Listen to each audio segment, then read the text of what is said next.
Arwa, when we embed with the military, we essentially, as journalists, we put our lives in their hands with the implicit understanding that we trust them.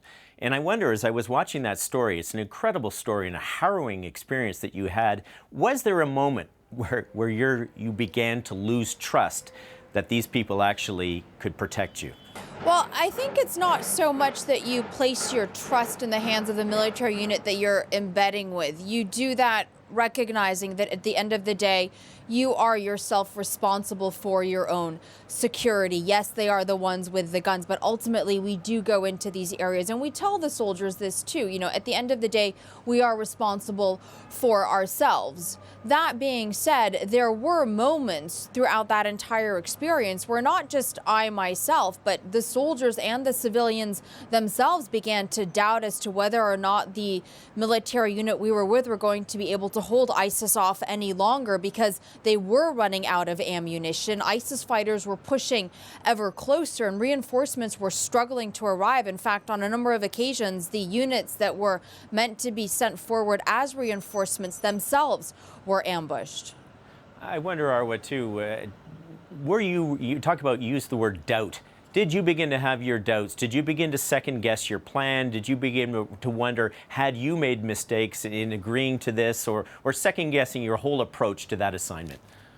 You know, when we came out of it, we did go back and try to see if there was a point in time where we had, in fact, made the wrong decision. And we came to the conclusion that, by and large, no, we haven't. At the end of the day, this is war, and especially this battle in Mosul against ISIS is extremely unpredictable.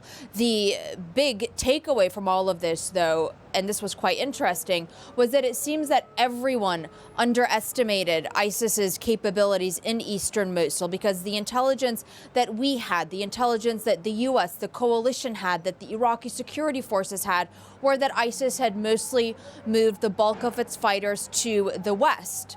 That, however, seemed to not, in fact, be the case. So that was one thing to take into consideration, not just when we as journalists then were moving forward, but something that the military themselves had to take into consideration as well. Remember, ISIS is quite experienced and very good at putting out misinformation, and that's just another one of their many tactics.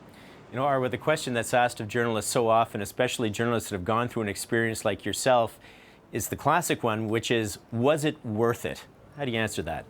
It's only ever worth it when you're able to come out of it. In this particular case, I think we were fortunate also in that we were able to show a side of war that is rarely seen. The footage shot by Brice is so real, it's so raw. The emotions are out there for everyone to be able to, as best as they can as viewers, see and feel for themselves. And then in going back and in reuniting with the families and doing that follow-on documentary, we were able to show a side of war that is really rarely seen. It's those small snippets of humanity that happen on the sidelines or alongside the bombs and the bullets. It's the families that were worried about us, even though we were the ones that worried about them. It's the family that named their granddaughter after me because we had bonded that night. And the fact that despite everything that Iraqis have been through, and the fact that they do have every right to resent us, they don't. Despite the violence that exists in Iraq, the tribal nature of it all, there is